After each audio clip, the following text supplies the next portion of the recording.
Yo, what's up? This is Splendid Radio on Farside TV with my co-host Jeremy Scipio. What's going on, people? And our guest, Mr. Barry Brewer Jr. What's up, y'all? Thanks for having me, guys. Oh man, that's easy, man. Thanks for being a part of it. You know what I'm saying? I got my business partner, kind of the brainchild of Farside TV, hit me and said somebody had hit him on the bat line and was like, you probably need to get with him because he's asking the questions. So then I got into it. But nah, man, I'm glad that you're able to let us tap into your world. Oh man, thank you. Won't get into the B-roll conversation, but it was pretty inspiring. You know what I'm saying? It was inspiring for me too. You just never know. So I appreciate it. I thought it was funny for me because I was like blown away myself. Hey man, nah, that's tight. That's tight. So tell me this. Where were you the first time that you heard hip hop? Oh, that's a great question. You're gonna laugh. Well, no, I can't say that. I don't know where I was when the first time I heard it because I'm sure I was a baby when I heard hip hop. I can tell you the first time I heard some hip hop that really attracted my ear. Mm-hmm. Yeah. The first song was "You Down with OPP? Hey, you know me." I remember being a kid like, hey, that's tight, you know. And then when I heard Kanye West, do the wire, do the I was like, it just was something different for me when I heard Kanye. So for me, I'm from Chicago, but when I heard Kanye West, it was just like, to me, it was like a match made in heaven, from music to hip hop to soul all together. And that's what I was like, I just fell in love. Yeah, I'm gonna have to switch that question up. That's been a question that we've asked for like the last probably 2-3 years, and it just made me feel old as dust, man. I'm like, dang. I'm like, man, there was so much further. OPP. I'm like, man, I was up to mischief when OPP was out, man. I was hitting clubs. Well, yeah, I'm a young dude. Yeah. Nah, that's tight. That's tight. So when did you first realize you had a passion for doing comedy? When I was 19.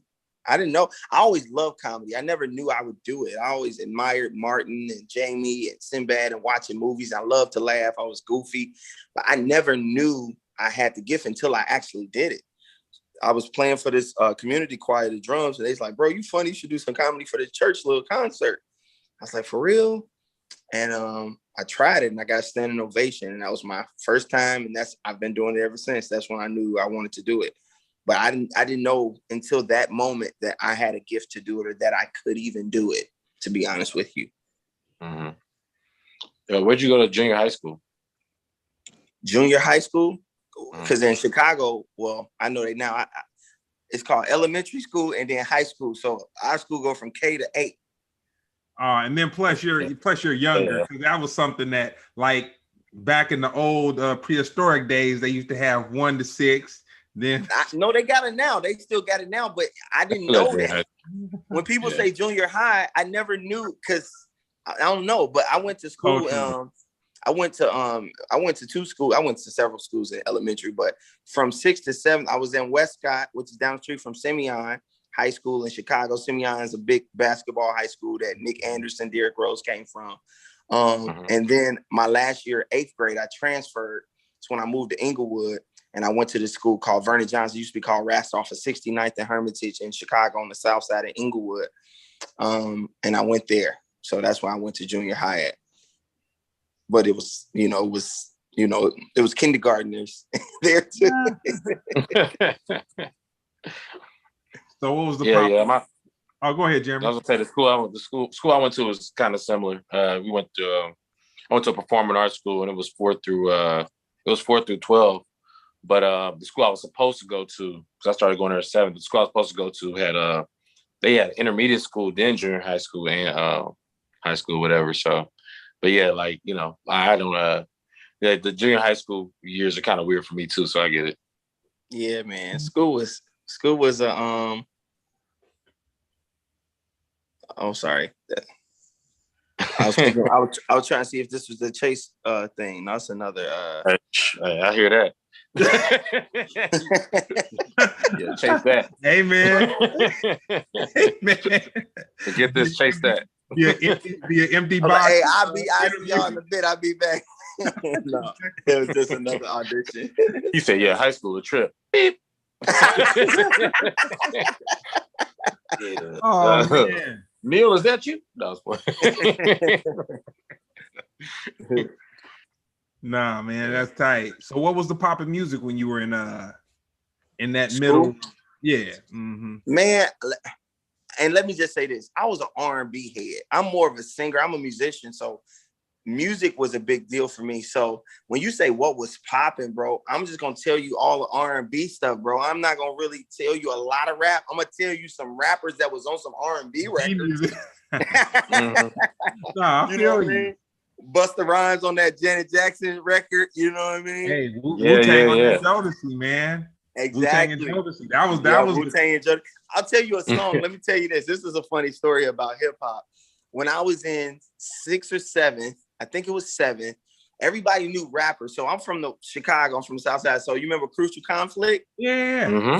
Yeah. So everybody used to come rapping different songs. You had Bone Thugs and Harmony. You had all of them. And that's a song I really love.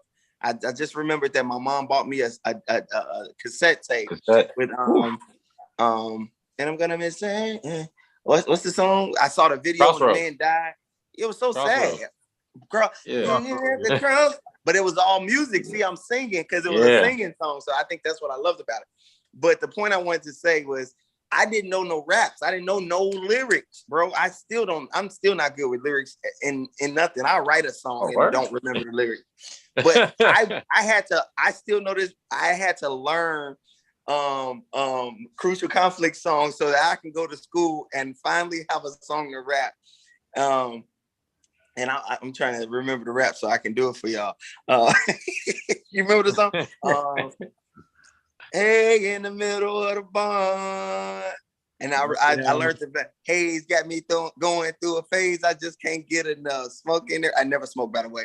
And I'm about to roll it.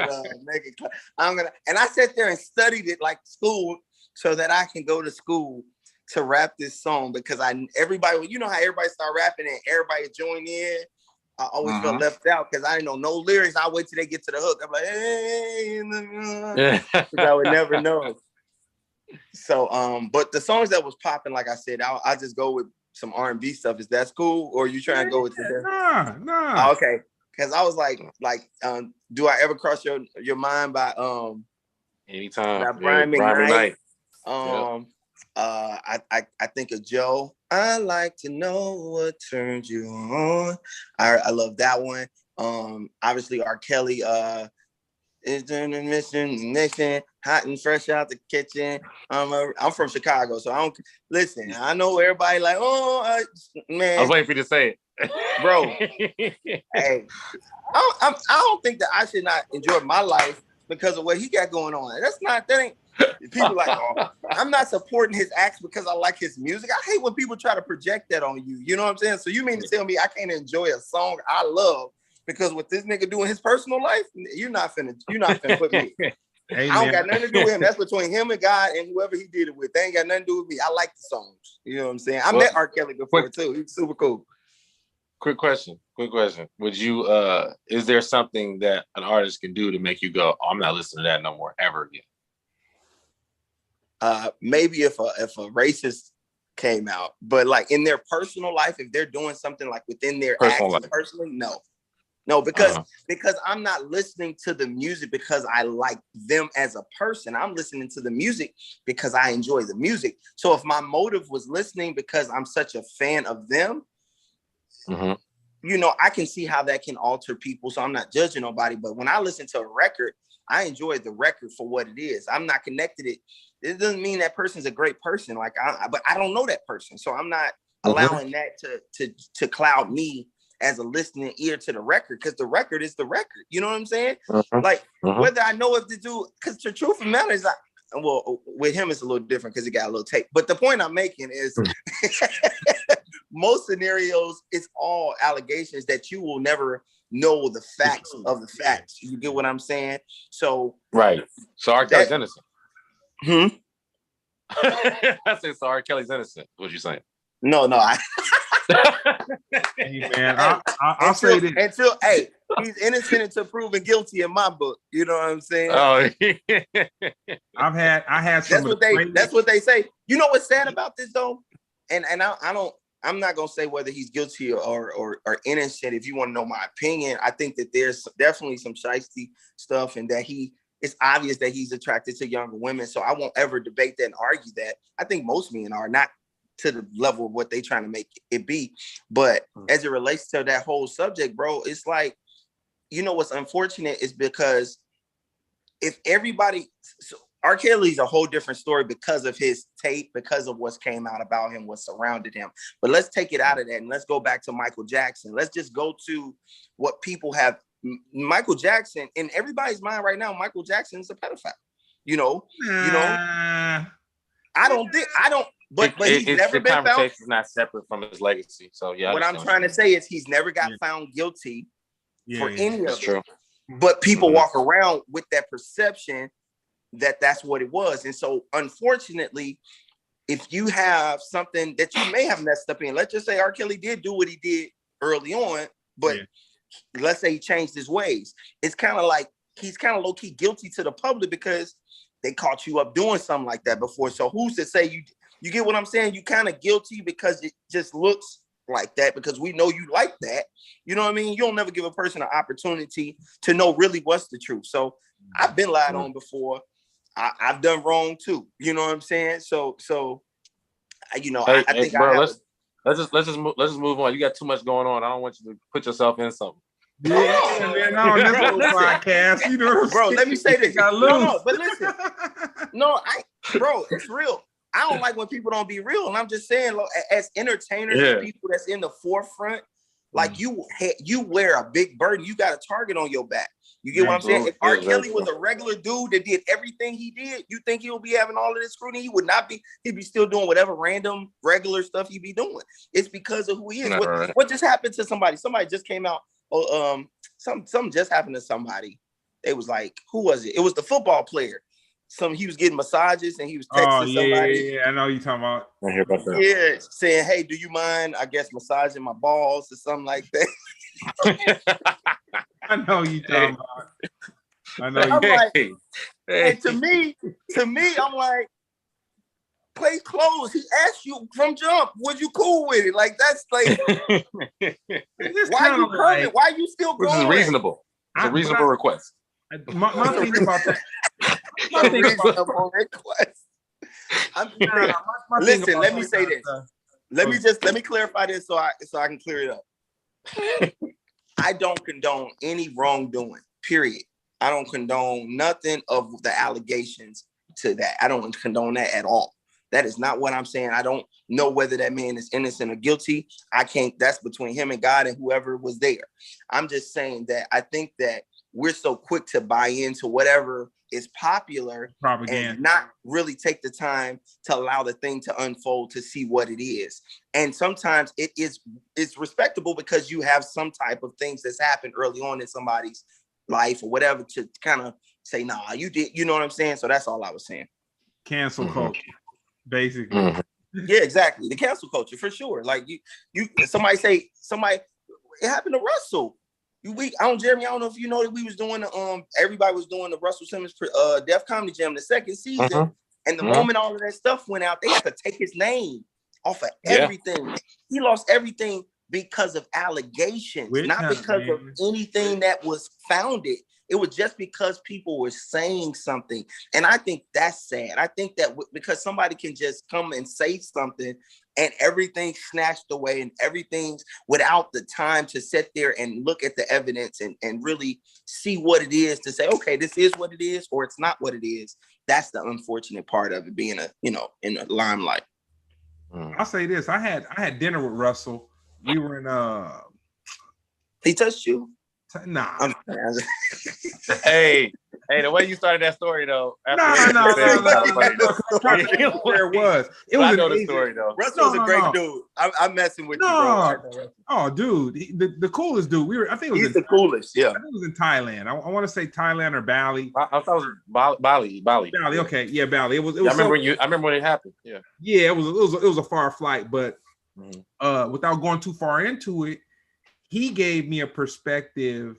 Well, he was talking to us. It was the three of us, but he gave me a perspective about the scenario over dinner, and it made it. I just say this, man. He could have did some of the stuff that they said he did, but what he told me or said to the he talked about the situation. Yeah, dude, wow. No, he's the coolest dude in the world, man. He's the coolest dude in the world. Like I couldn't. It would.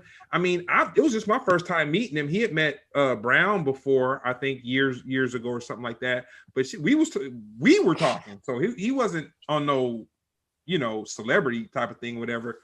But what he said, it definitely made me look at it from another point of view. And he basically, without going too far, he was just like it was some hatred going down. You know what I'm saying? Yeah. So it was like he was an example made of over some hatred or just whatever, which I got it, but the general public's not gonna hear that. That's what I'm saying. And that happens all the time. You know what's crazy? The thing with Bill Cosby, I think that 50 women came out.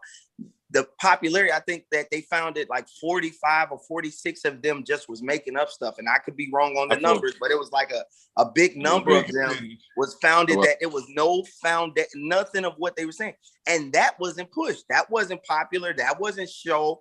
All you heard is that number, and nobody ever came back and say, man, 90% of them people was lying. Like nobody ever came and said that. You know what I'm saying? And it was factual in the court. They like, these people have no legs to stand on. They just making up stuff, and they pulled it and they threw it all out as relates to all of those big number that came out. And I just think that that's unfortunate, and it's sad because it happens to our Black people. And not that everybody should be held accountable, but it just we tear us down, bro. You know what I'm saying? Afro admitted that she lied.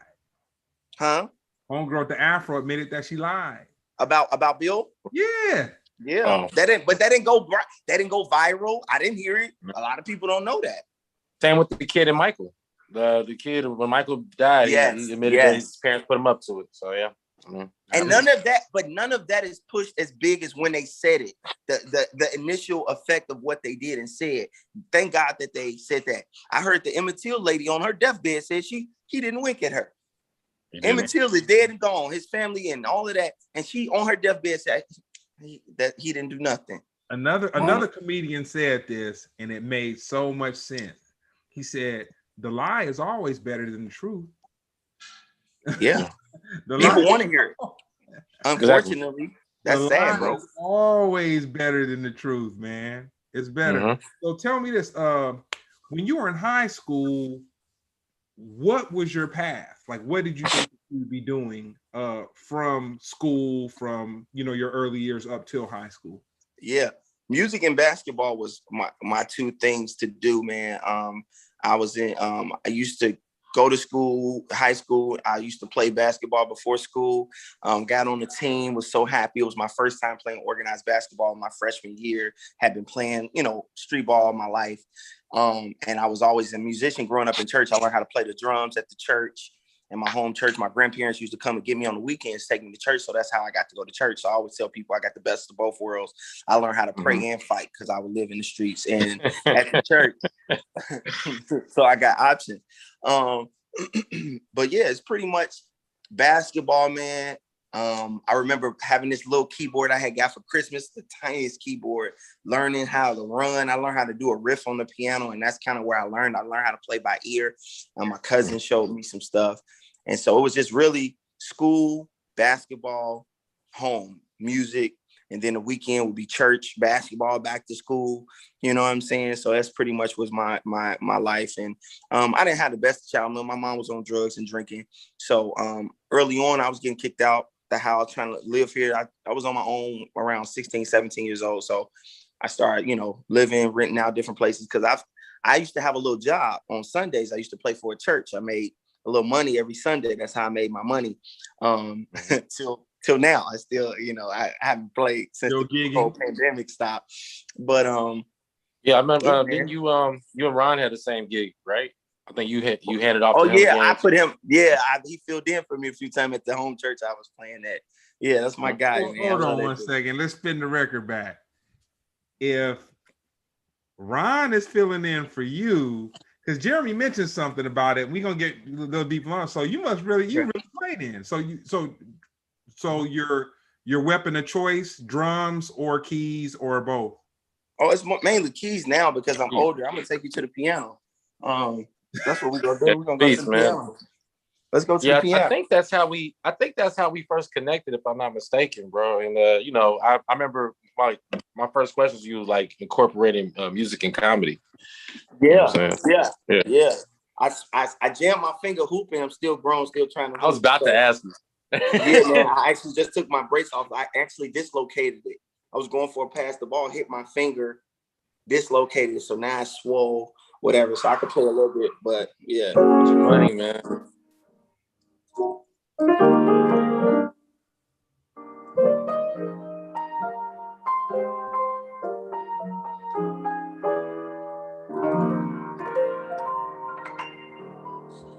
Hey. Don't mess that finger up on us though. You know. But yeah, man. Yeah, I did music. I played for a long time, man. Growing up in church and just being around church, man. God, it was definitely a gift God gave me, bro. So, my bad. So yeah, man. No, man, you're a beast on the keys, man. Like that's one thing. Thank you, man. I don't practice as much. Yeah, I don't practice as much as I used to. So I used to practice. Yeah. Well, where was the first time you did stand up? First time was at this church called Bright Star Church of God in Christ on the south side of Chicago. I did my first stand-up show. I was 19 years old.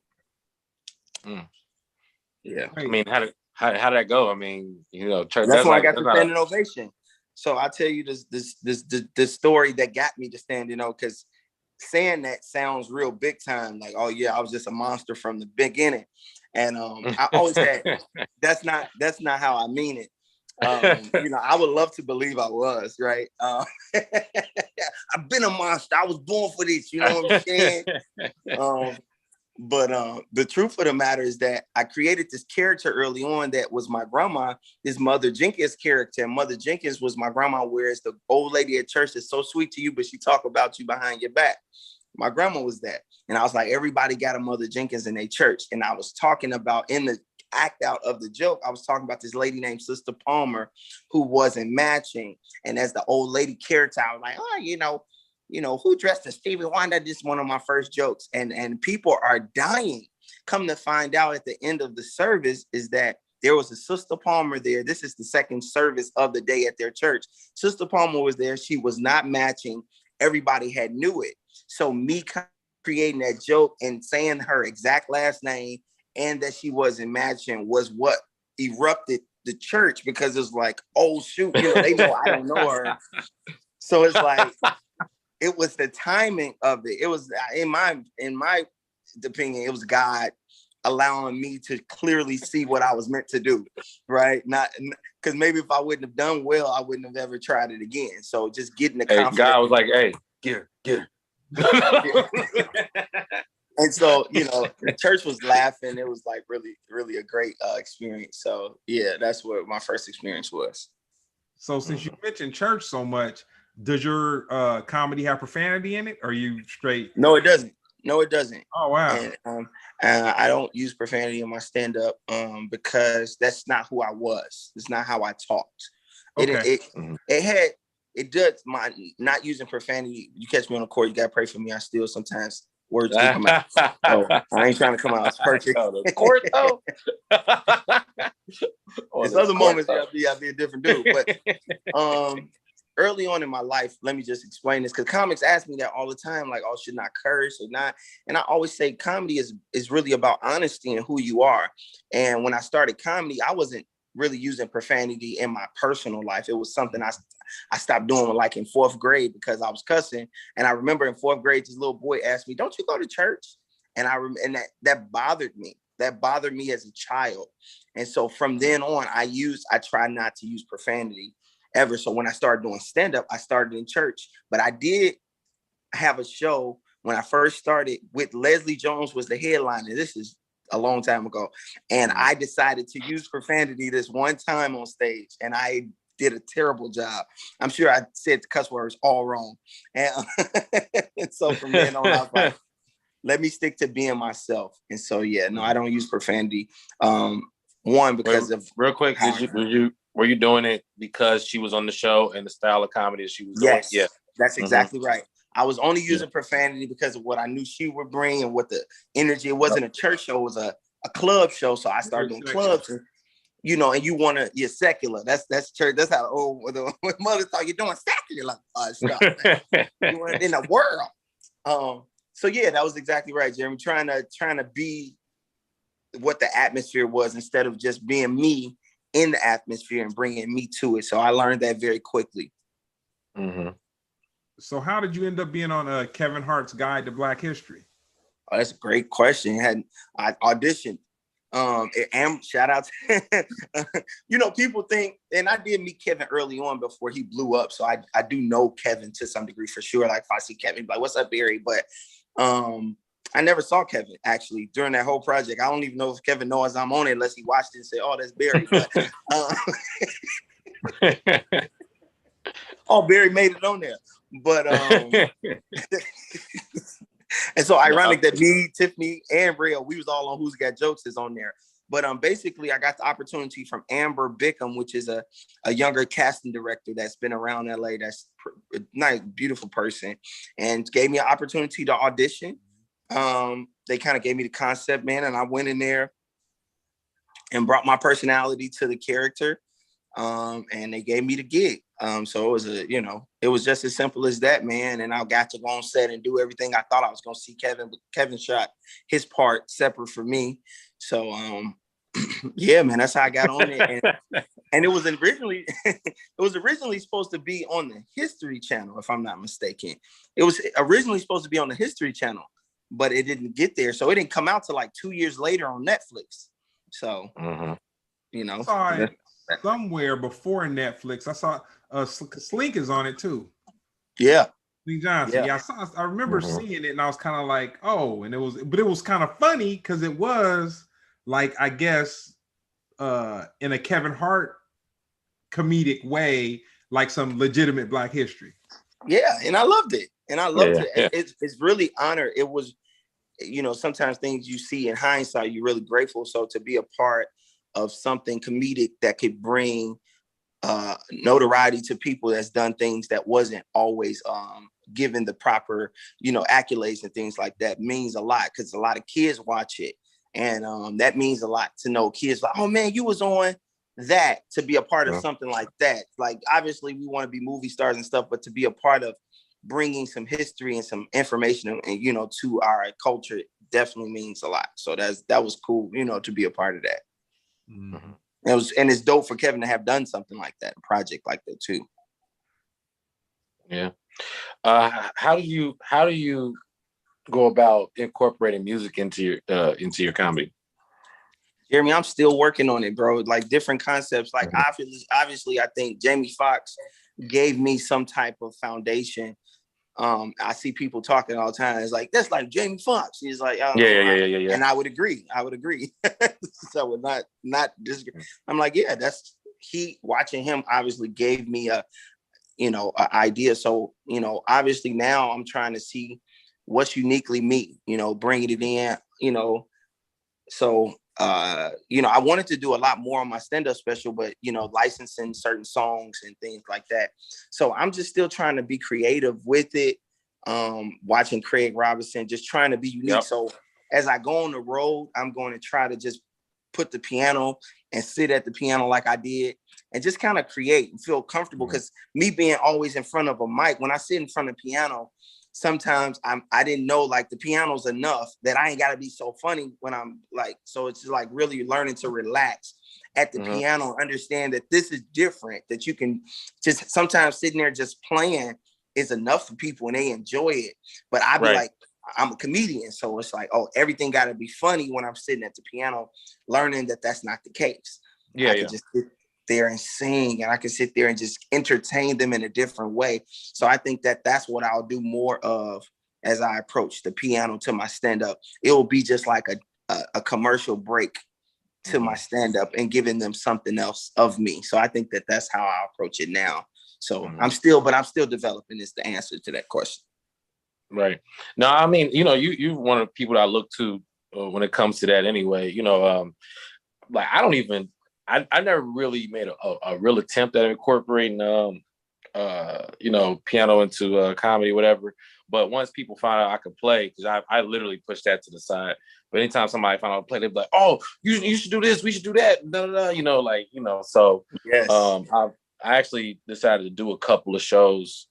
You know, it's a couple like joint shows, but you know, the thing is it's hard balancing having somebody who wants to add a comedic flair to it besides somebody who's just a really good singer, because I respect music so much. I don't want to just trample over songs and just, you know, desecrate them with fart jokes or some random crap. Like it yes. You know, I'm a musician at heart, and it kind of, I'll smile in the moment, like, but really I'd be thinking, it'd be pissing me off. Like, nigga, you can't sing. Like, stop. You ain't got it. You don't have it. That's so disrespectful. Like, it's funny though. Like, no. As a musician, because you're a musician, yeah, that makes sense to me. That makes all you ain't hit the note. Like, bro, hit the note and then we can have fun. Like, you ain't doing the homework, so how can we, you know what I mean? Like, you gotta match. I totally agree. But no, I think you do well personally. You know what I'm saying? Thank you, you know, the times I have seen you do that, I just like, yeah, thank you.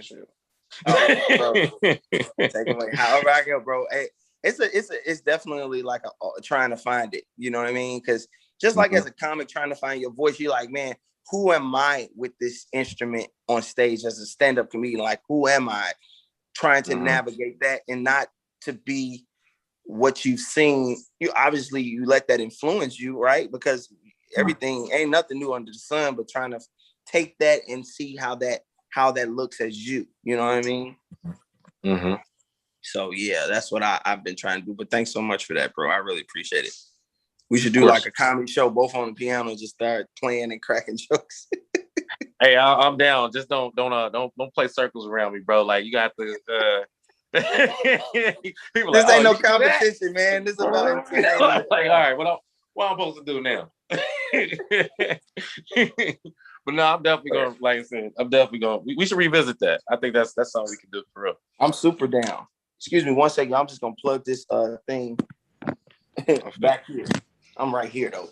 I'm just plugging this into the wall. Boy, trying to get a charge on your phone is like crack. Like, it's like trying to get a hit. You ever saw somebody don't got no charge? Oh my God, bro. Man, I've lost a charger in every major city. Every major city. Because I don't know, for some reason, when I'm about to go on stage, I don't like stuff in my pockets. You know what I mean? For some reason, I'll be thinking about it the whole time. So I'll just like throw it somewhere real quick, and I'll just come back, and I'll be halfway down the highway before I realize, I'm like, oh, I ain't got my charger, man. So the fact you even kept your charger long enough for it to get cracked, this means you're doing better than me. I'm trying to keep up with it. Hey, are you in a spaceship, Greg? No. Yeah, the Millennium Falcon, man. I love it, bro. I was like, man, you come scoop me, bro. Like, yeah, I'll be here in a couple minutes, man. Don't trip. You know what I'm saying? We Star Wars on them over here. It's a trip. One thing that I want to comment real quick. It's interesting that you said Jamie Foxx, which I feel his comedy, his singing, and his playing the piano, they're all like kindred spirits. Like, all of them are just like at the top of the thing.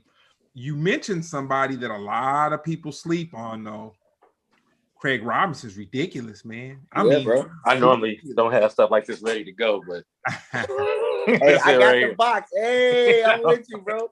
I got the whole. I have the whole set. I got the exact same thing. Hey, don't sleep on him, man. Shout out to Jamie.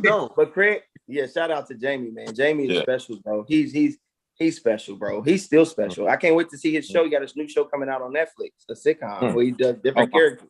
Oh wow, yeah. That's great. Yeah, very soon, like in the next week or two. So check that out. So yeah, you was talking about Craig Robinson, who I got a chance to.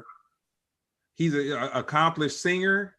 The crazy thing about it, I had no heads up. He was on something and he was at a piano and he was kind of playing, and then you saw him really get to where you're like, oh, you know what I'm saying? He can really do this. Talk Craig? Like, yeah, Yeah. Oh yeah, no, he's an accomplished musician. He can sing cool. He wasn't doing too much singing, but you could tell he could carry a note. You know what I'm saying? He's more of a player. He's definitely a pianist, and he understands music for sure. We did a show at the Comedy Union, and he let me play on the piano. Since it was on stage, I jumped on it because he was headlining. So I got on it since it was on the stage, because that's the thing about LA.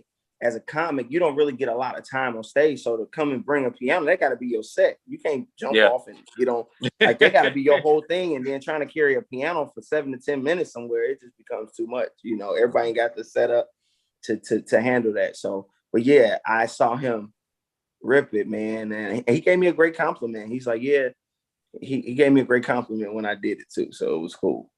That's tight. So I was watching this other podcast, and they had Bruce on there.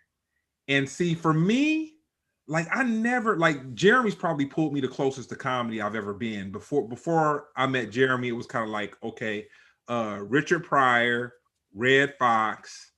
I never really got into Eddie Murphy stand-up like that. I got into him, in the movie and whatnot, but his stand-up, I just couldn't catch it. I've tried. He also thinks Beyonce is ugly, but go ahead. You think Beyonce is ugly? He thinks Beyonce is ugly. He thinks Eddie Murphy's trash at comedy. Keep going. I didn't say Beyonce. Yeah, we're gonna talk about that later. Throw you under the bus. I said Kelly Rowland to me is, an attractive girl in the group. That's what it's attractive. Oh yeah, she up there for sure. And that's, but Beyonce's not ugly. She's not my favorite. I didn't say she was ugly. I didn't say they just took it that way because I wasn't saying she's the fine. Ugly is definitely not. Yeah, no, Kelly Rowland, I can see. It's like she's but ugly. Like, you'd have to have a lot of hate in your heart, man. Don't say that. She's obviously a beautiful woman, but yeah. So you were saying Jeremy got you more into comedy. In the comedy. So with Bruce, I knew he did stand up, but I never really got into it because I wasn't into like the Def Comedy Jams and all. Like that just wasn't my thing. But in the Wash, he was funny. He was hella funny. Security guard, pants pulled up, you know what I'm saying, to his chest, all that. But it was a trip because looking at his interview, I didn't realize that he was just that veteran comedian, man. Like he truly was that veteran comedian. And then a younger comedian that I saw in another podcast, Stevie J, he said seeing Bruce made him want to do comedy. And I was like, whoa. And it was a trip. So with you, who was the first person that you saw that did comedy that really made you say, because I understand that you had your moment where you told the jokes at church and everything, it's kind of like applaud, standing ovation and whatever, but who was the comedian that you saw and you were like, man, this person is kind of like they inspire me to do what I do? Oh man, Martin Lawrence from Jump. Yeah. Martin Lawrence inspired me at 13 years old, and I wanted to be Martin. I didn't know I desired to be what he was. So that's crazy. And I'm gonna tell you a story about Brewer, but Martin Lawrence is number one, Jamie Foxx is number two. Number three is Sinbad. And this is all as a younger person, because I used to see obviously the Martin show, then I saw the Jamie Foxx. And the reason why I was so attracted to Jamie is because all the elements he had, I felt like was me, right? The musical element, the church element, the singing, just the goofiness, da-da-da-da. But Martin was my number one. Martin, You So Crazy to me is hands down one of the funniest stand-up shows. And how it merges so many different topics from political stuff to relationship stuff to just goofy stuff. He's somebody who took all the greats and has a lot within it. From Richard to Eddie, to Red Fox, who you said. Now, I'll tell you this, 19 years old, I went to the UIC Pavilion to see my first live stand-up show before I did comedy. This is before I got on the church show. On the lineup was D.L. Hughley, Samore, Bruce, George Wallace, and Schofield. Royalty. Schofield. I see, I'm in the crowd. I see, it's epic. I see D.L. come out. And they got like the shadow. He coming out with a cigar and you see the smoke. And it was just like this star. I was like, wow, right? He go up there, he rips. Some more comes up there, destroys. Then Bruce comes up there. I never laughed so hard at any comedian in my life. I laughed so hard at Bruce. I said, if I ever did that, I would want people to feel just like how I felt. My face was hurting, my stomach was hurting. It was just amazing. So and it's so many talented people, but just when you talk about those people who still grind out, I've featured for some more. I got to work with Bruce on a few shows. So I never got a chance to tell them this either, but it's just comedy to me, man. It's just a special art form, man. And I'm so honored to be a part of it. And because I'm still a fan. Like Jeremy's a mom. Like I'm still a fan of comedy, no matter how long I have been in it. Like, and when I'm at a comedy show, I'm sitting there to enjoy myself. Like I am a kid at a candy shop. Like I'm sitting there ready to laugh, man. I still watch comedy, bro. I don't even understand how comics get like that, Jeremy. They don't be wanting to be, I don't want to watch nobody. And they get weird about it, bro. I love it, bro. I still enjoy laughing so much. You know what I'm saying? So that's a sidebar. But I'll say this. I won't go into the whole story. I told it a million times, but I went to go and see Jeremy perform before. And so for me, I worked with hip hop. Millions of shows. You see rappers hit the stage. Some of them you can just kind of tell they have a little nerves about them before they hit the stage. Some they really don't. Some do push-ups before, just all kinds of stuff.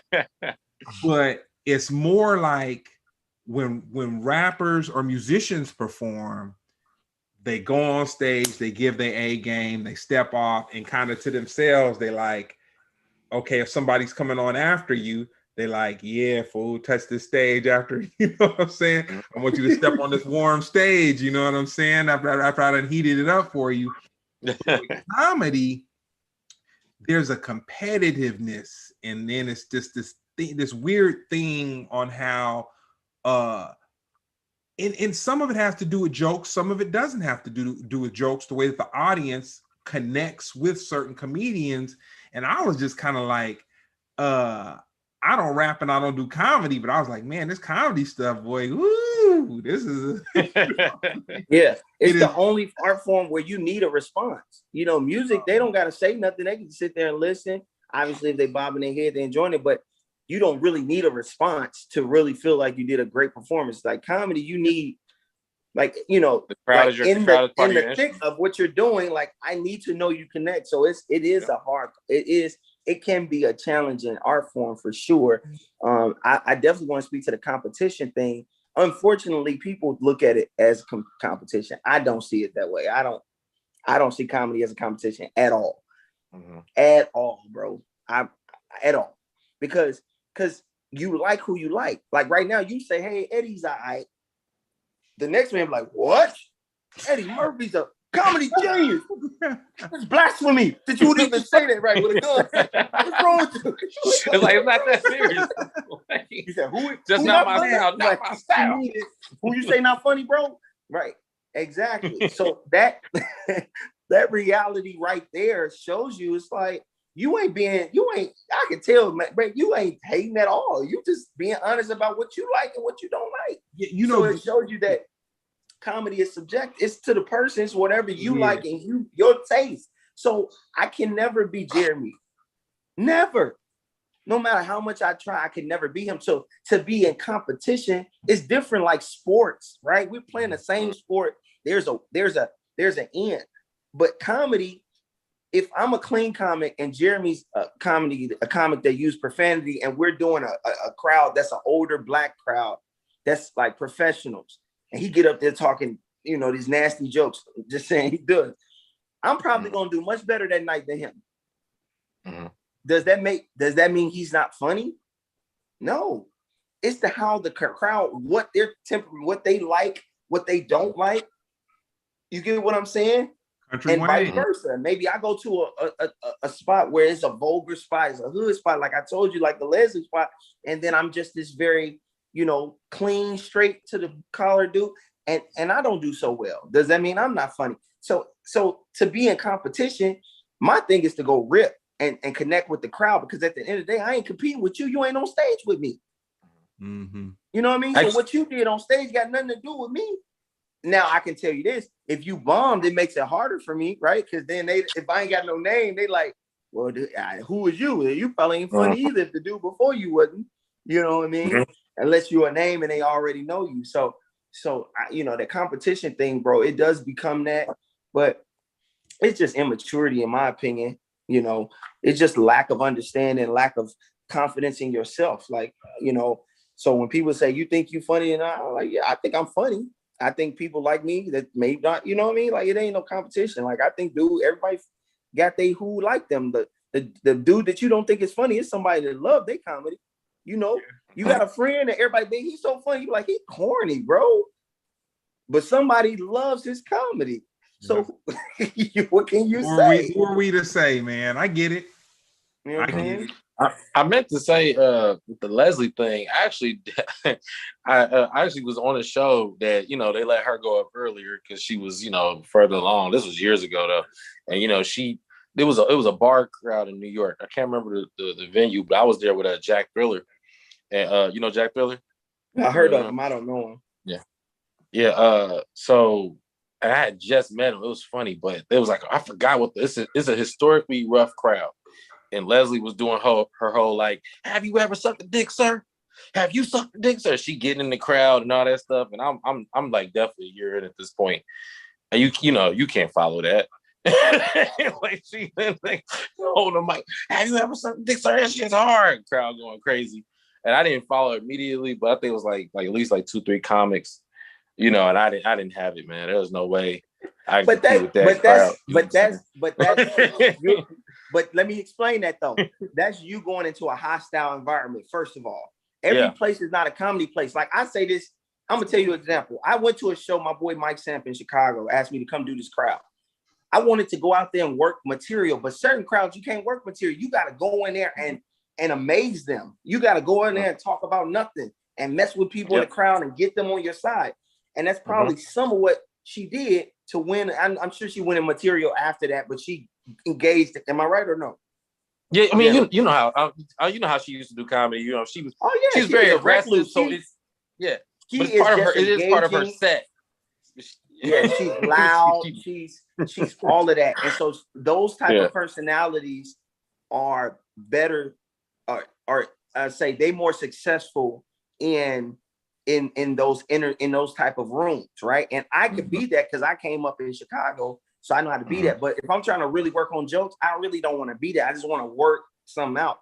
So I say that to say that you were in that environment. If you're going up there to do, remember I said about the crowds, I just said that exactly what I'm saying. You going up there, however you present your jokes, and the crowd ain't feeling you because you ain't yelling, cussing, and with that same energy and your punchlines, however it's moving, that doesn't mean you're not funny. You know what I'm saying? So I think that happens all the time. But you know, I think that only unless the show has been drained, she did a lot of time, and it was some comics before her, that matters too.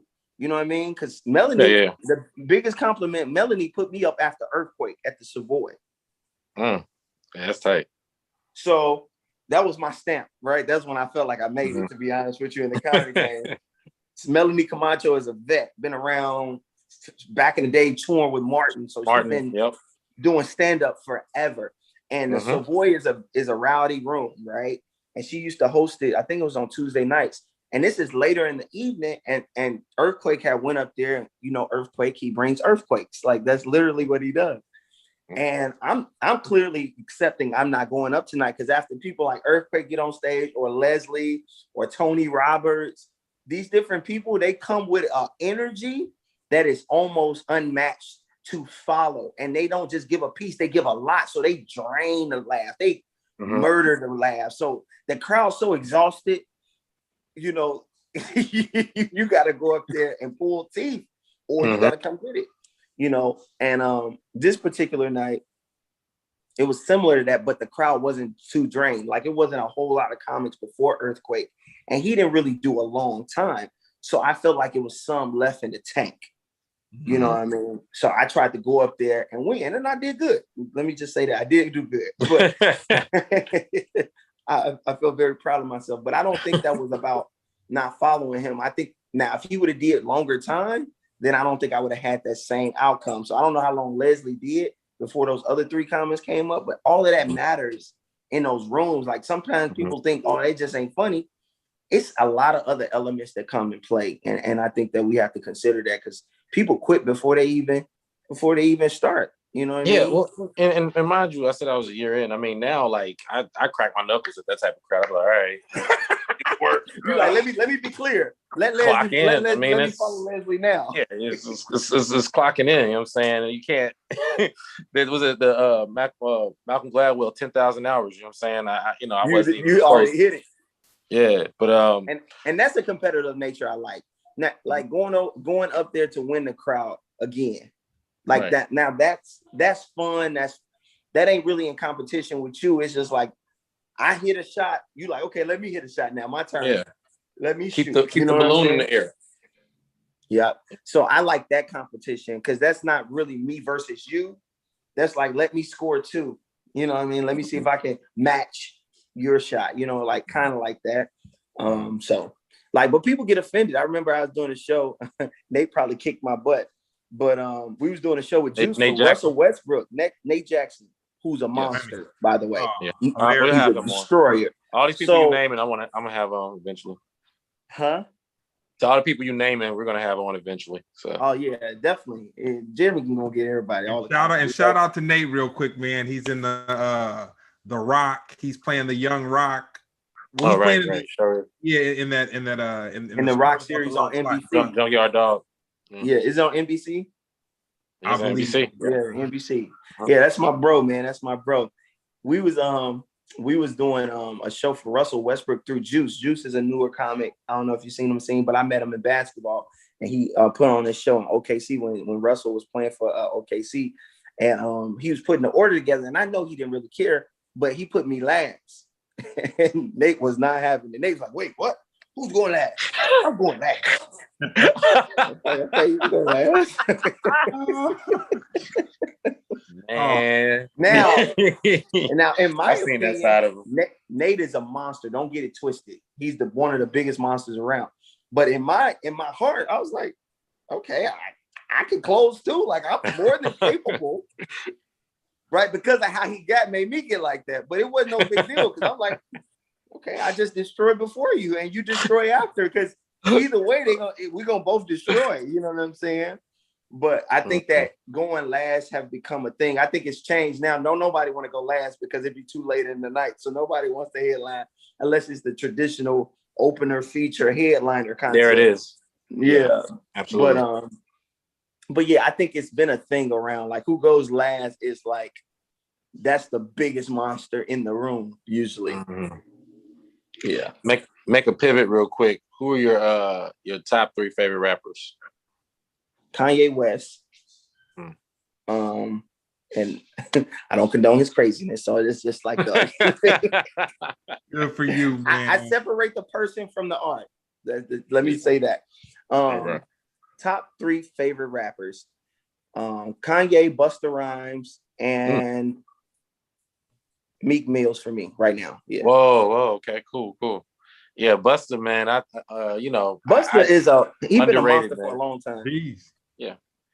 And the fact that he's been in as long as he has and still able to make. He just came out with an album recently. He's still able to keep up. So I think that's amazing. And if you say of all time, I'm gonna have to seek Meek out. I just like Meek now, but top for me is Kanye, Busta Rhymes, and then the third one I would have to give to just of all time. If I had to put somebody else in there, it wouldn't be Meek Mills, because he's more new to me. I would say sorry, I'm not saying Jay-Z, definitely. But I would say Biggie. Biggie, okay. Even though he didn't have a lot of records, I just love. Look. He's making that look. Hey, that's how people feel when you say Eddie Murphy trash. I never said it. Wait. Are you mad that I didn't put Tupac in there? And are you mad that I didn't put Jay-Z in there? It was just when you said Jay-Z, I'm like, dude, Jay-Z is one of my favorite rappers, man. I mean, this is what I respect. I don't like Jay-Z because, and when I say don't like him, I mean I'm not a big fan of his style. Yeah. Musically? No, I get it. He's lyrical. His metaphors is dope. But I like energy. I like dynamics. I like, you know what I mean? I like certain things like that. And his style to me is just not very intriguing to me. That's what I like Buster. You know, I like, I like that energy. I like the change up. You know, I like that type of, feel. So that's why I feel Buster has that. A little bit of trivia on it though. Busta was one of the first rappers to really bring like sponsored dollars in the videos. You know what I'm saying? Wow. When we started doing the Sprite commercials and all that stuff and getting like the high budgets to do these, him and Missy doing these really like him and Missy, they came with the wardrobe, they came with the dope shooting angles and all this kind of stuff. And Busta came with him and Spliff Star with the stunt people and dragging on the ground and all that. But that was just a quick little. I like that. I love that. Thank you for that. Like, I absolutely adore that information, man, because I think it's important that we know that. Like, there's so much more than rappers. Like Missy, like they're artistic. Like I just was studying Kanye and he off, but he off. He's super off. But I love him. But there's so much more. He's like you was telling me, like they're artists, like literally, like the visuals and how they see things. And so Busta is a special case for me. And like you said, his longevity is amazing. I hope that he gets some awards and some accolades over time because he's been sustaining and still respected. You know what I mean? And staying with the times. And that's hard as a rapper. Like, you don't have a long time lifespan. And that's the one thing Jay-Z has as well. He's the king of that. Like him, and I would give it to Bust as well, but like to just remain relevant where our prop Buster up is he hasn't switched up his style trying to keep up with the young guys. You know what I'm saying? That's true. That's true. No auto-tune. I don't think you got one auto-tune cut with Buster Bust. You know what I'm saying? No, they all went to school together. They all Jay-Z, Busta Rhymes, and Biggie. You lying? They went to school together, y'all. That's crazy to me. And I heard Missy and Timberland went to school together. Yeah. But they was friends though. Yeah, they was. They grew up together. Like, yeah. Dang, I didn't know they went to school together. All three of them became big rappers. That's crazy. That's ironic. That's so ironic. Are they from the same area? Well, obviously, if they went to school together. To the question. I got it. They all. So Barry, games people play. Yes, sir. What was the process of the audition or the shooting of it? Hooking it up, man. Hooking it up from the point that somebody whispered to you that this could be something to the point where you're like, man, I'm on this. Man, so I be talking a lot, bro. So no, it's only like two more questions. I feel like I be having so much information to share. You know, hey, this is my version of catching up with you too, by the way. Huh? This is my version of catching up with you too, by the way. So hey, I love it. Thank you. Hey, we needed to catch up too. Absolutely. So I want to say this because every time I get an opportunity or a blessing, bro, I don't ever want to present it like, oh, I'm just so dope, because I really want to inspire and encourage people that dreams really do come true if you believe, like for real. And it ain't about, oh, we look at the Jay-Z's, the Busta, all these people that we admire, and we think that, and I don't want to take away from them, but that they're so different than you and me, how they got into their riches and their glory. So I say that to bring it back to games people play. I've been trucking this industry for a minute, trying to get in television and film, as Jeremy knows. Like this is it's a million of us trying to get it. And it's a million of us that's super talented, super hungry, working hard to get there. So I started to write my own movies and shoot my own movies. And I got my short film I wrote called The Perfect Plan that's online. Tommy, rest in peace, from Martin, blessed me to be on there. I met him on Who's Got Jokes. Long story short, Robbie Reed, I'm bringing you to how I got on Games People Play. Robbie Reed, who's an amazing casting director, who's been casting forever, from Crooklyn to Malcolm X to Games People Play to the New Edition story, the Bobby Brown story. Robbie Reed has been around forever. She comes to the screening of all of these independent films, short films. It's called Indie Night. Shout out to Dave Brown. He puts this on for creators, filmmakers to get an opportunity to show their film and get opportunities for, it's just a place to really kind of do, you do a short film. It's a place that you can be happy for someone else to have seen it and for it to have lived somewhere like that. Robbie Reed comes. She's always there. She sees my short film. She asked me, she said, hey, who casted this? She pulled me to the side afterwards. I know who she is. She's like real nice, amazing person. Like, who casted this? I was like, me. She's like, really? I was like, yeah. She's like, let's have a meeting. She invited me to BET Network. So I think I'm finna make it. This is over. Like, it's over. I made it. It's over. One car shop, all that. Robbie Reed discovered Martin, discovered Halle Berry. She done put on Denzel. She been working Spike Lee. It's over. I meet her in the office. I'm sitting there, and she's like, so you casted that? Yeah. So she was asking me about my process. She's like picking my brain. So like, what were you looking for? And da da da. I'm like, lady, what we talk? Like, what? I just saw the people who I felt fit the role. Like, I'm thinking, like, give me an opportunity. Like, I'm trying to get to it. She's just getting me to know me. She's like, oh, do you have an agent? I was like, no, I don't have an agent. She's like, I'm gonna put you in touch with somebody who just started his agency. He works with me. Da da da da. She's like, So it's the end of the meeting. She's like, all right, well, thank you. What?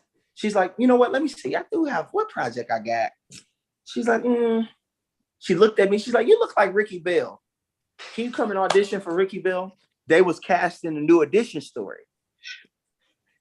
So she gives me an opportunity to audition for Ricky Bell. Stop laughing, Jeremy, because everybody think I look like you. Shut up, bro. I do not look like dude, bro. Bro, that's funny. That's what she look at me and say, right? So she gives me the sides, which is the script, and say, hey, come back, da-da-da date, audition. So I audition. I come back again. She said, okay, I get a call back. She said, okay, that's good. Okay. Yeah, come back. You got to sing. Pick a New Edition song, sing. So I picked Sunny Days. I'm not singing right now, but that's the song I sung. I think I did a good job. I actually taped it to make sure, the musicianship in me. Anyway, I didn't get it. Elijah Kelly got it, who's much, stronger singer than I. And I think he did an amazing job, by the way. Didn't get the job. Okay, cool. Robbie Reed looked out, gave me an opportunity. I loved it. Kept in touch. Kept in touch. I see her here and there. She came out to my stand-up special. I had a little screening for my stand-up special at Indie Night. She came, thought it was really good. She's like, hey, I'm trying to get BT to screen it because I was trying to find a home for it to live because I shot my stand-up special on my own.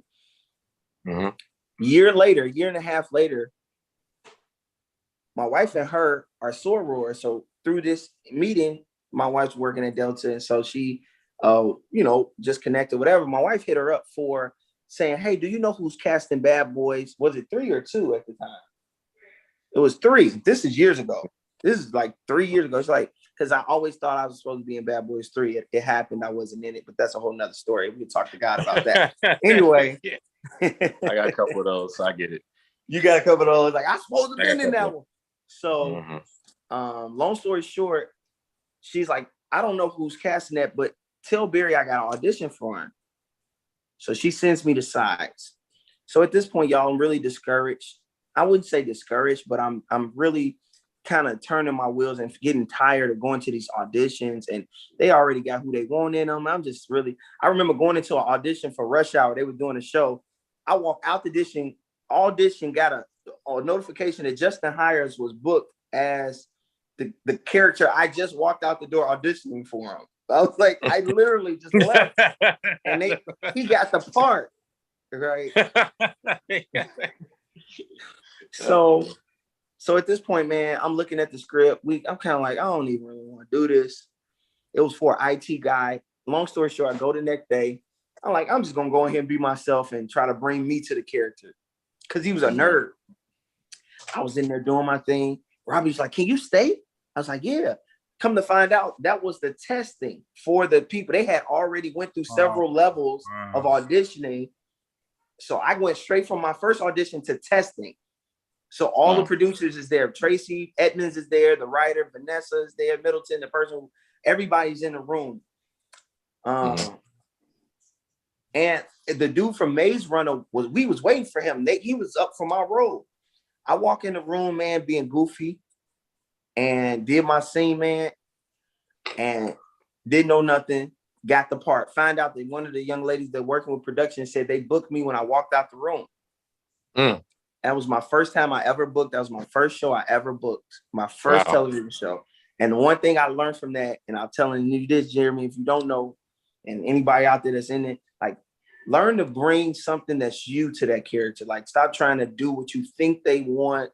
Like, it truly makes you comfortable, one, and it's more honest, it's more authentic in that character. So I booked the role. I was so happy, bro. I've been chasing this dream for a long time. So to get an opportunity on TV to work with Lauren London and to be on a show that's, you know, this is going to be a show, and I get to play a character that I never thought I could play. So I was ecstatic. I'm like, bro, like, it's crazy. So what was fun and great about it is Vanessa Middleton's the show runner and recreator of like the writing of it. She used to work on the Cosby Show, and she used to work on Hanging with Mr. Cooper.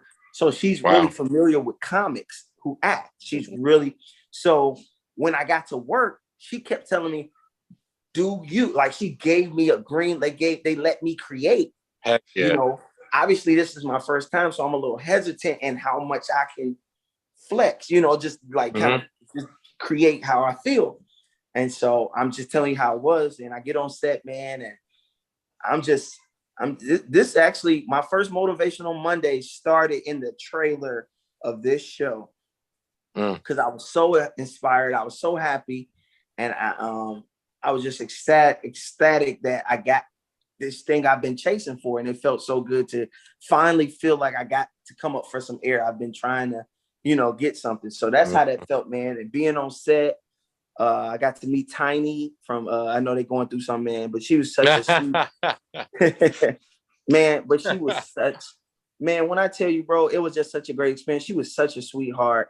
Got to meet Lauren, and I got to be with, to rest in peace, Nipsey Hussle's son, like every day.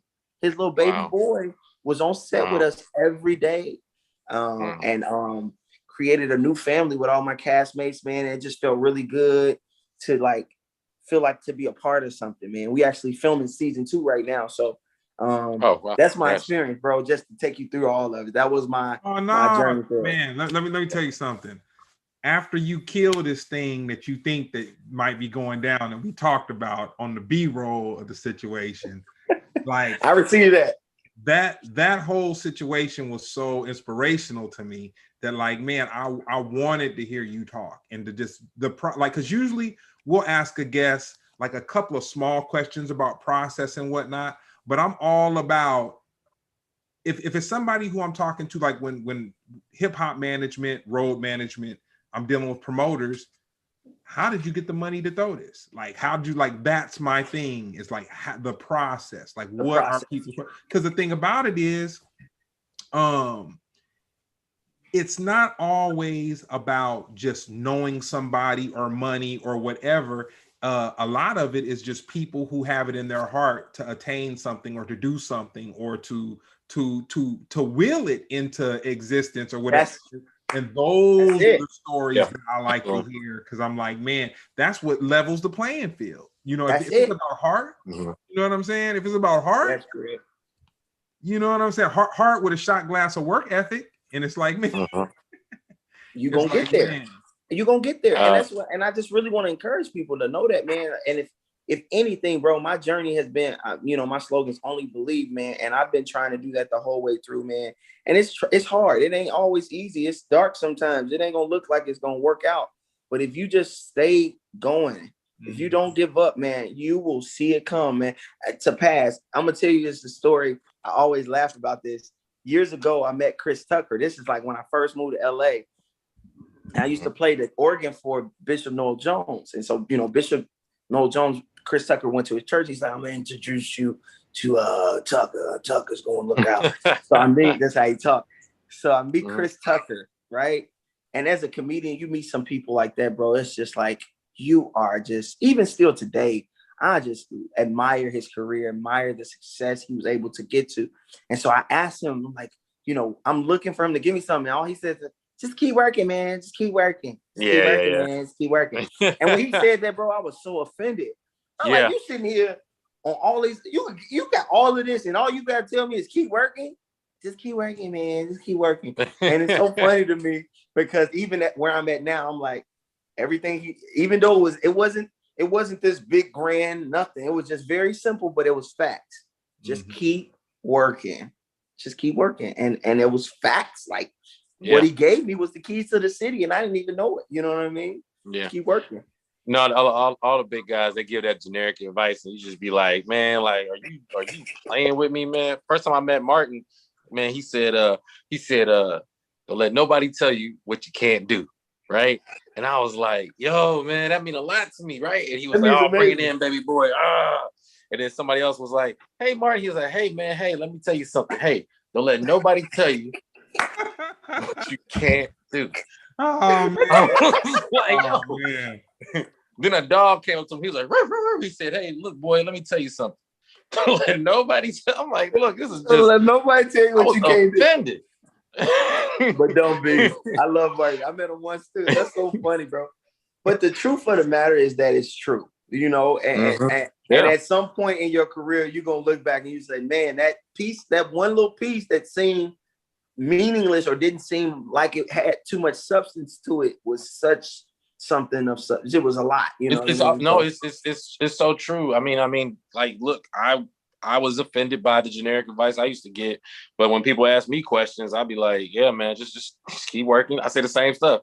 Like, man, you just got keep grinding. It's coming. They be like, but how it work out for you? I'm like, I'm still waiting for it to work out for me. What are you saying? Just keep going, bro. Exactly. And that's true, man. Because people see you on TV, I'm good. I'm the person I always tell people, like, man, you win. I tell people quickly, bro, I almost got in an argument with this guy. He's like, man, you on. I'm like, no, I'm not. I'm like, I'm just real with people, man. And I know that for a long time, you've never really seen somebody probably on this stage be so transparent about where they're not, because Hollywood has been so much more about keeping a facade and making it like your own. But I'm not. I would like to be transparent because I would hope that I can help you. So when you get there, you don't slow down, because people will be on this stage and they feel like they made it. And you see them some years later and they like, what happened? Because they thought they made it. They thought it was sweet. They thought they were good. And they wasn't. It was just the work had just started. You get what I'm saying? Because until I'm in a position that I don't need nobody to give me a job, I have not made it, in my opinion. If I still need somebody to give me something, I have not made it. I'm not on.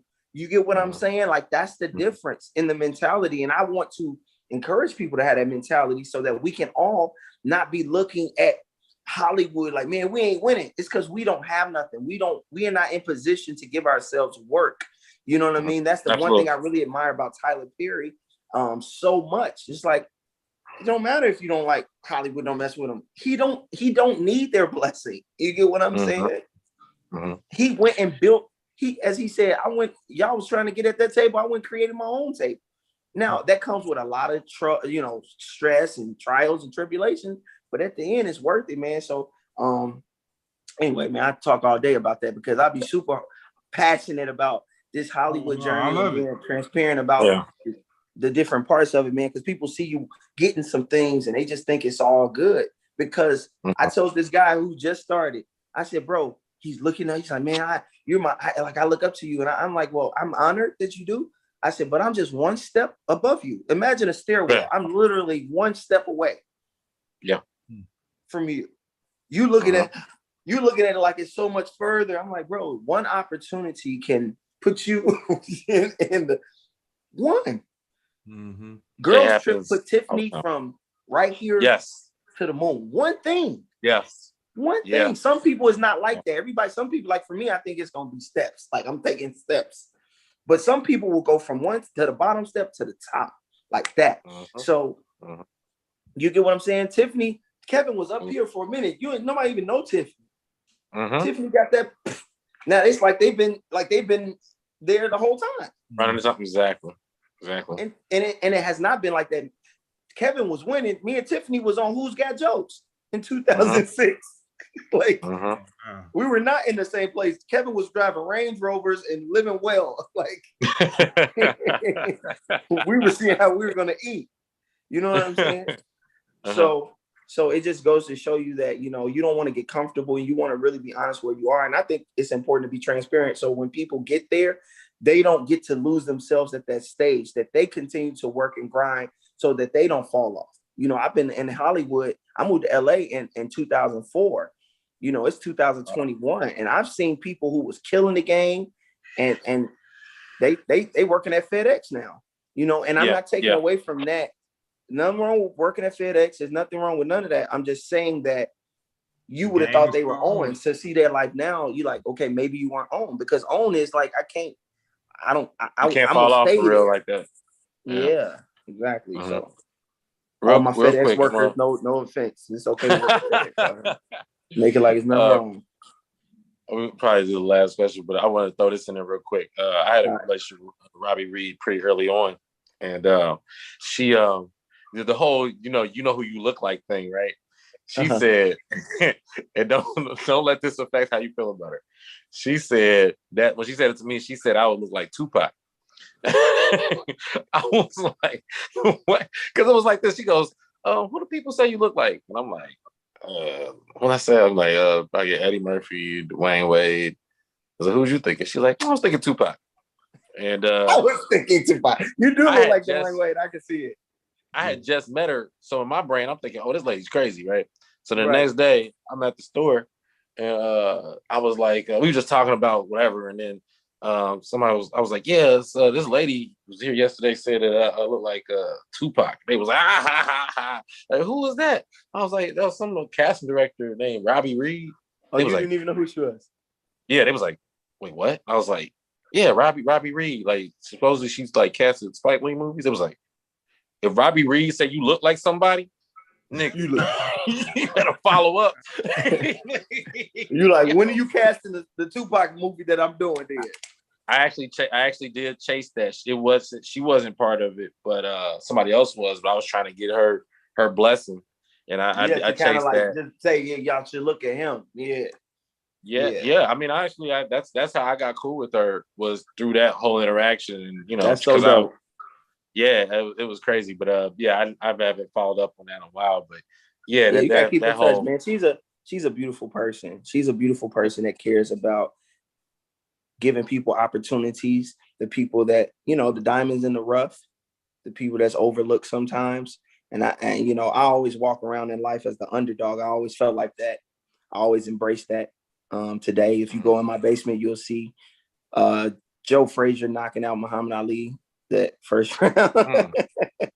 Like, I'm telling you, I take underdog to the highest level is what I'm trying to share. Even though some people may not see Joe Frazier because he was a champ, but I feel like his only glory moment is that, like, in history is that him defeating the greatest of all time, that one match, or taking him always, even the ones he didn't win, he gave him a run for his money every time. You know what I'm saying? He wouldn't fall. So, yeah, man, I embrace the underdog kind of concept a lot. So I don't know why I said that. I forgot. It was a point, but never mind. That's all good. I want to throw this one at you. I think we almost done anyway.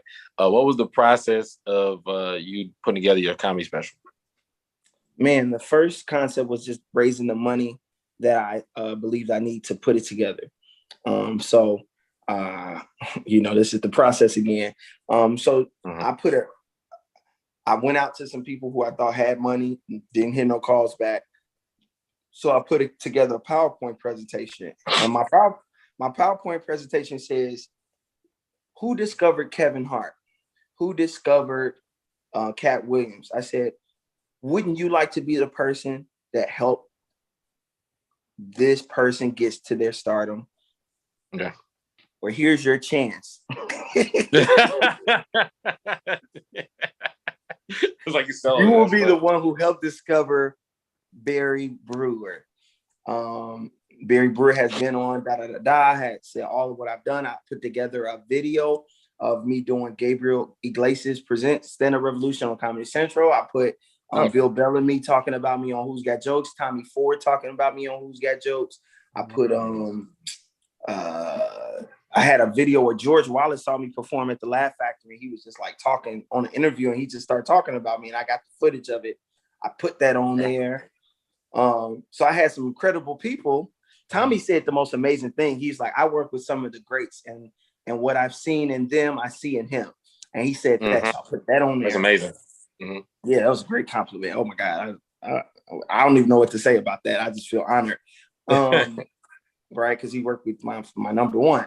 So I put that together and I submitted it to people.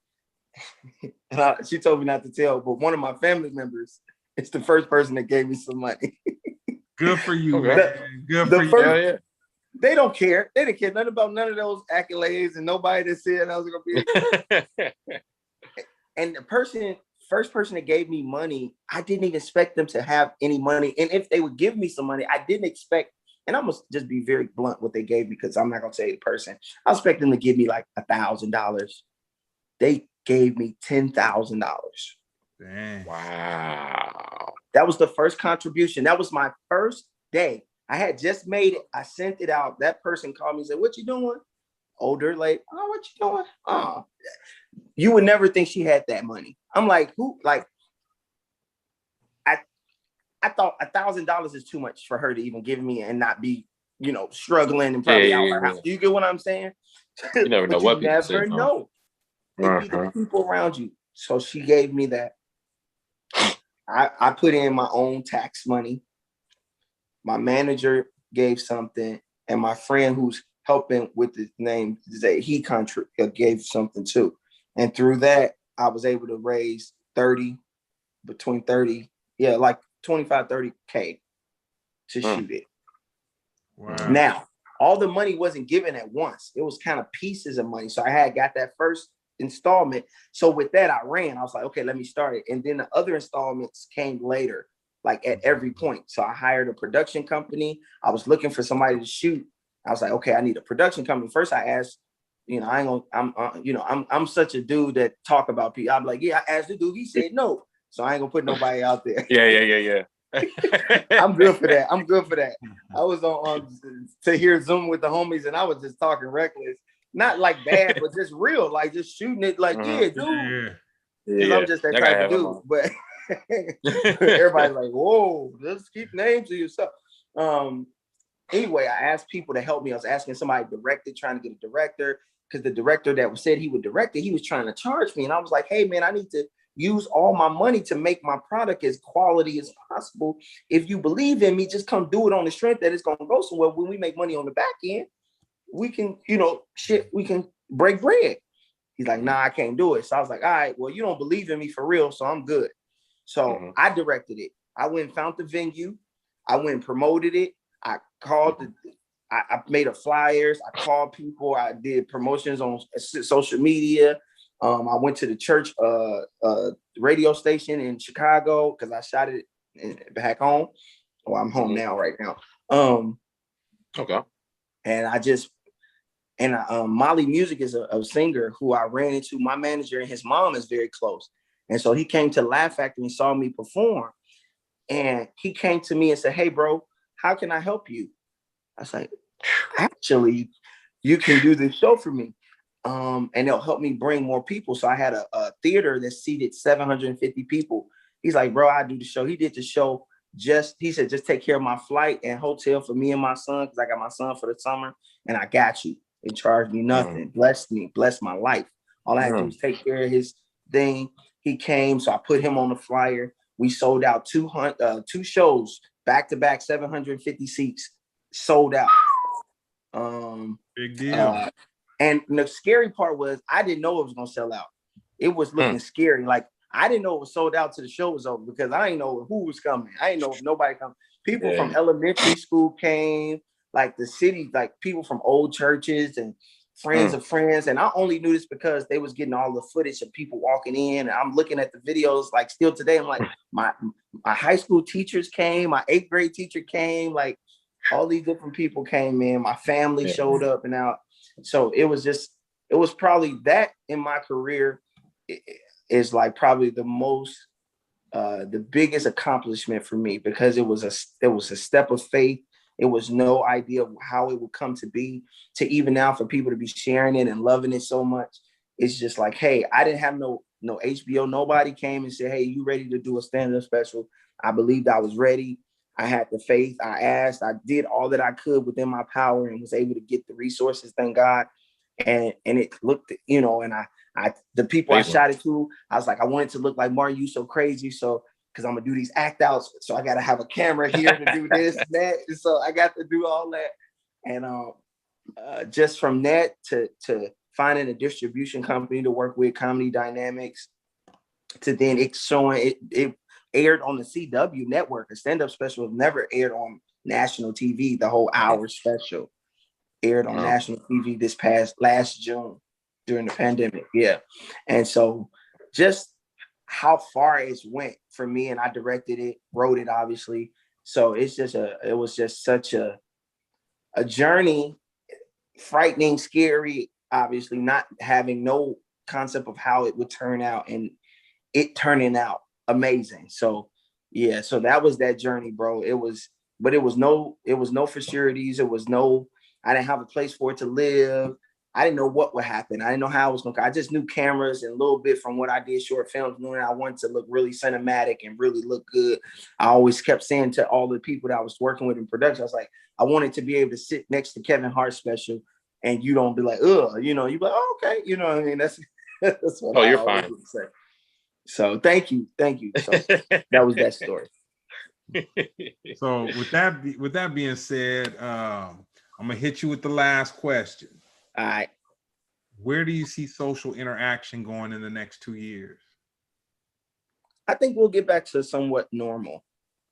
That's my faith and belief, especially given this vaccine. I think in 2 years, the vaccine would have gained more traction, more time. People that's not taking it today. I'm not taking it. But people that didn't take it probably will feel more comfortable after time, right? Seeing that people are fine and things like they'll make them feel more comfortable about it. In 2 years, ain't nobody grew an extra arm or nothing. So then some people feel more comfortable at that point and probably take the vaccine. So I think that it won't be all the way normal, but I think we'll get back to some. Because I went to the gym and was hooping. And inside the gym, you would have thought it was nothing. It was no COVID going on. Nobody's masked up. They all bumping in. You know what I mean? Yeah. Hooping, like just going hard.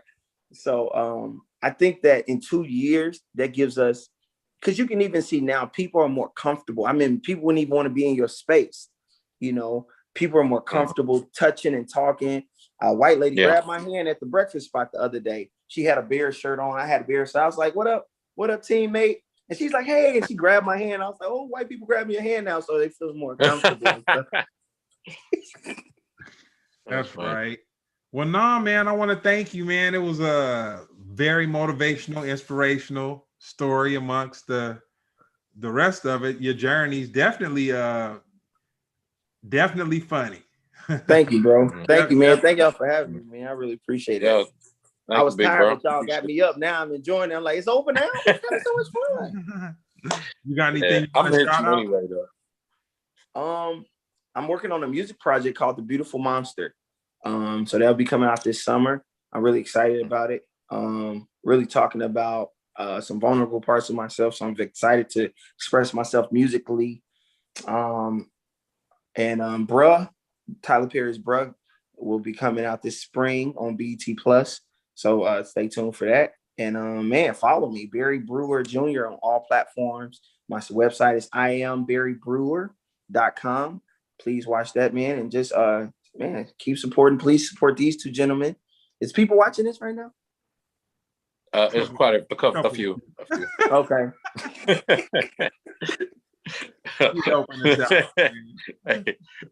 Several. What's the highest? Several. There's a few. Me, A duplex. my cousin. It's all good. Yeah. The world's gonna be watching some people. a plethora of people. No, keep supporting these guys, man. So yeah, that's all my announcements, bro. But thank y'all again, Greg. I really appreciate Jeremy. Always love, bro. Thank you so much for having me on, bro. I don't take it lightly, man. So I appreciate you all allowing me just to bless your platform. Oh no. And you, Jeremy, you got anything you want to shout out? I'm gonna be in San Diego this weekend, Friday, at this place called the Music Company. I'm headlining some dope comics. Check it out on my IG. That's amazing, bro. Yeah. Give me some work, bro. I'm trying to get back on the road. Actually, things are cooking up. I did Vegas last weekend. Flew in. They put me up in a decent hotel, not a great, but it was decent. Hampton Suites. It was cool. Then I like the Hampton Suites. That's at least a 3-star. At least a 3-star. Yeah, but then let's see. I went to Austin before that. Austin. Things are slowly opening. How was the I'm crowd still today? So how was the turnout? Amazing. Yeah. Austin don't care. Why? They wide open in Texas. Yeah, they wide open. Yeah, like actually every 6th Street. I mean, like I said, you definitely gonna be like this when you walking through because it's just lasers on top of each other. This old fashioned like Disneyland. Like it ain't no. But see, that's what I'm talking about, Greg. You talking about back to normal? They already back to normal. Yeah, right. 6th Street is. But actually, I'll let you know. It is things are at first it was I'm trying to work on that new hour. Yeah, I'm trying to work on my new hour, bro. I'm gonna hit you because I got some stuff I want to run past you too. Like as far as my special, I'm about to put it out, so I'm gonna hit you. However I can help, bro. You let me know for real. Absolutely. Okay. All right then, man. Thank y'all. And this has been Splendid Radio on